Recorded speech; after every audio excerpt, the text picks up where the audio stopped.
വിശദമായ വാർത്തകളിലേക്ക്. കല്ലാർകുട്ടി വിഷയത്തിൽ പ്രതിഷേധം ഘടിപ്പിച്ച് കല്ലാർകുട്ടി പട്ടയാവകാശ സംരക്ഷണ വേദി. കല്ലാർകുട്ടി പത്തുചെയിൻ മേഖലയിൽ താമസിക്കുന്ന കർഷകർക്ക് പട്ടയം ലഭ്യമാക്കാനുള്ള നടപടി വൈകുന്നതിൽ പ്രതിഷേധിച്ച് പട്ടയാവകാശ സംരക്ഷണ വേദിയുടെ നേതൃത്വത്തിൽ കല്ലാർകുട്ടിയിൽ ഉപവാസ സമരം സംഘടിപ്പിച്ചു. കല്ലാർകുട്ടി പട്ടയ വിഷയത്തിൽ കല്ലാർകുട്ടി പട്ടയാവകാശ സംരക്ഷണ വേദി എന്ന സമര സംഘടന രൂപീകരിച്ച് സമരം തുടങ്ങിയിട്ട് 10 വർഷം കഴിഞ്ഞു. ഞങ്ങളുടെ രോദനം ഒന്ന് ശ്രവിക്കൂ. സൂചനയാണ്. വെള്ളത്തൂവൽ, കൊന്നത്തടി പഞ്ചായത്തുകളിലായി താമസിക്കുന്ന കല്ലാർകുട്ടി അണക്കെട്ടിന്റെ കരയിലുള്ള നൂറുകണക്കിന് കർഷകരാണ് തങ്ങളുടെ ഭൂമിക്ക് പട്ടയം ലഭിക്കുന്നതും കാത്ത് കഴിയുന്നത്. കല്ലാർകുട്ടി പട്ടയ വിഷയത്തിൽ കല്ലാർകുട്ടി പട്ടയാവകാശ സംരക്ഷണ വേദി എന്ന സമര സംഘടന രൂപീകരിച്ച് സമരം തുടങ്ങിയിട്ട് 10 വർഷം കഴിഞ്ഞു. ഉമ്മൻചാണ്ടി സർക്കാരിന്റെ കാലത്ത് ആരംഭിച്ച സമരം 1ഉം 2ഉം പിണറായി സർക്കാരുകളുടെ കാലത്തും തുടർന്നു. പ്രദേശത്തെ ഭൂമി അളന്ന് തിട്ടപ്പെടുത്തിയത് മാത്രമാണ് ഈ വിഷയത്തിൽ ഇതുവരെയുള്ള പുരോഗതിയെന്നും പട്ടയമെന്ന തങ്ങളുടെ സ്വപ്നം ഇപ്പോഴും അകന്നു നിൽക്കുന്നുവെന്നും കുടുംബങ്ങൾ പറയുന്നു. വിഷയത്തിൽ ശാശ്വത പരിഹാരം വേണമെന്നാവശ്യപ്പെട്ടാണ് കല്ലാർകുട്ടി പട്ടയാവകാശ സംരക്ഷണ വേദി കല്ലാർകുട്ടിയിൽ ഉപവാസ സമരം സംഘടിപ്പിച്ചത്. ഫാദർ സെബാസ്റ്റ്യൻ കൊച്ചുപരക്കൽ പ്രതിഷേധ സമരം ഉദ്ഘാടനം ചെയ്തു. ഏതാണ്ട് ഉത്തരവിറങ്ങാവുന്ന ഒരു അവസ്ഥയിൽ എത്തിയിട്ടുണ്ട്. ഇപ്പോൾ റവന്യൂ ഡിപ്പാർട്ട്മെന്റ് അനുകൂലമായ നിലപാടാണ് എടുത്തിരിക്കുന്നത്.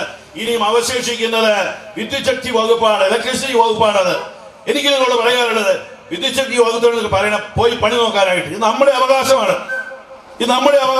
2 നയങ്ങൾ പാടില്ല, 2 നിലപാട് പാടില്ല, ഒരേ നിലപാടായിരിക്കണം. നിങ്ങൾ ഇരട്ടയാറ്റിൽ പട്ടയം കൊടുക്കാൻ സമ്മതിച്ചെങ്കിൽ ഇടുക്കിയുടെ കാച്ച്മെന്റ് ഏരിയയിൽ നമ്മുടെ അയ്യപ്പൻ കോവിലും മേരികുളത്തും കാതിയാറിലും പട്ടയം കൊടുക്കാൻ തയ്യാറായെങ്കിൽ എന്തുകൊണ്ട് കല്ലാർകുട്ടിക്കാർക്ക് മാത്രം വിവേചനം എന്ന് കല്ലാർകുട്ടിയിലെ വിഷയത്തിൽ മാത്രം പിടിവാശി പിടിക്കുന്നതിന് വിട്ടുകൊടുക്കണം.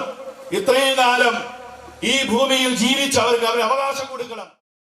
സംഘടനാ മുഖ്യ രക്ഷാധികാരി ഫാദർ ജോസഫ് കുറ്റിക്കാട്ടിൽ അധ്യക്ഷത വഹിച്ചു.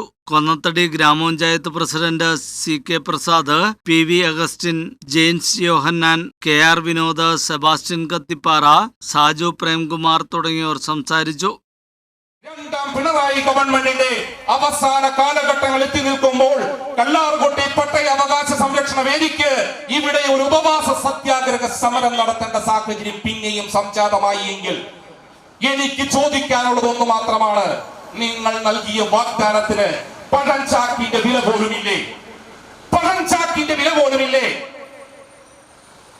7 പതിറ്റാണ്ടുകളുടെ സമരമാണ് പ്രിയപ്പെട്ട സുഹൃത്തുക്കളെ. 7 പതിറ്റാണ്ട് ജീവിതം ഇങ്ങനെ ഹോമിച്ചു പോയിക്കൊണ്ടിരിക്കുകയാണ്.